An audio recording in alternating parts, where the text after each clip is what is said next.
హెడ్డింకుల్లో ఆర్భాటం, వార్తల్లో విచిత్రం. ఇది ప్రస్తుతం నీచాతి నీచ పత్రికల మధ్య నడుస్తున్నటువంటి ఆంధ్రప్రదేశ్కి సంబంధించినటువంటి దరిద్రం. మన తెలుగు పత్రికల యొక్క అసహ్యకరమైనటువంటి నిస్సిగ్గు బాహ్య స్వరూపం. జోగి అద్దేపల్లి ఆర్థిక బంధం బట్టబయలు అని హెడ్డింగ్ పెట్టగానే ఏమనుకుంటాం, ఈడాడికి ఏదో డబ్బులు ఇచ్చాడు, ఆడికి ఏదో తీసుకున్నాడు, ఆ డబ్బులే పట్టుకున్నారు. కాదట, ముడుపులు ఇచ్చినట్టు విచారణలు అంగీకరించాడట జనార్దన్ రావు. అదేందో పాపం వైసీపీ నాయకుడికి తెలుగుదేశం హయాంలో ముడుపులు ఇస్తాడు. ఓ పక్కన నువ్వు ఇట్లాగా ఇప్పుడు ఫస్ట్ టైం ప్రాజెక్ట్ చేశారు, నువ్వు కల్తీ లెక్కర చెయ్యి, అట్లా చేసుకుంటూ అమ్ముకుంటా ఉండు, నేను దాన్ని బాగా బయటికి ప్రచారంలోకి తీసుకొచ్చిన తర్వాత గవర్నమెంట్ని బ్యాడ్ పాపులర్ చేద్దామని చెప్పి అంటే ఇతను ఒప్పేసుకున్నాడు.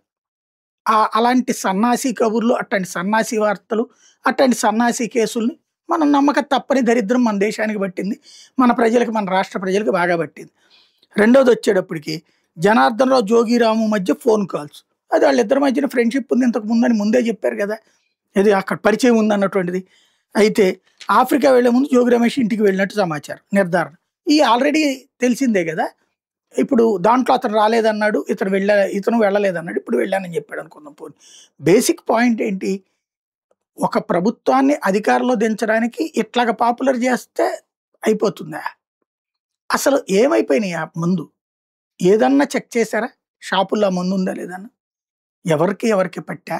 కేవలం రాజకీయం కోసం మాత్రమే పనిచేస్తూ, రాజకీయాన్ని తింటూ, రాజకీయాన్ని తాగుతూ, రాజకీయాన్ని రాస్తూ, రాజకీయంతో బ్రతికేస్తున్నటువంటి వ్యవస్థల పతనం, రాజ్యాంగపరమైనటువంటి ప్రభుత్వాలు పోయి అరాచకమైనటువంటి వ్యవస్థల వైపుకి పోతున్నాయి.